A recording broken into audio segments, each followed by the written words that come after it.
পৌরকর ছাড়াও অতিরিক্ত আবর্জনা কর না নেওয়া সহ 16 দফা দাবিতে শুক্রবার সিপিআইএম এর পক্ষ থেকে উলুবেড়িয়া পৌরসভা অভিযান ও ডেপুটেশন দেওয়া হলো। এদিন উলুবেড়িয়া গরুহাটা থেকে মিছিল করে সিপিআইএম নেতা কর্মীরা পুরসভার সামনে আসে। পরে পুরসভার পাশে একটি প্রতিবাদ সভায় বক্তব্য রাখেন সিপিআইএম নেতৃত্ব। এদিন এক প্রতিনিধি দল উলুবেড়িয়া পৌরসভার চেয়ারম্যান অভয় দাসের কাছে ডেপুটেশন দেয়। এদিনের এই অভিযানে অন্যদের মধ্যে উপস্থিত ছিলেন সিপিআইএম নেতা দিলীপ ঘোষ, পরেশ পাল, সাবির উদ্দিন মোল্লা সহ অন্যান্যরা।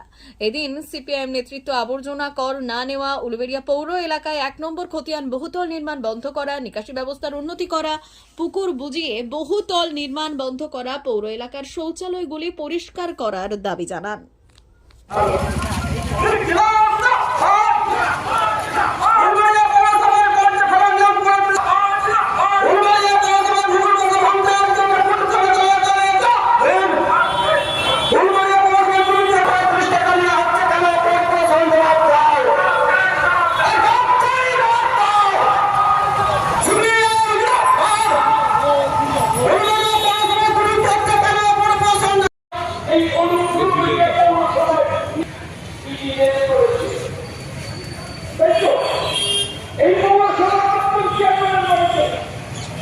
এই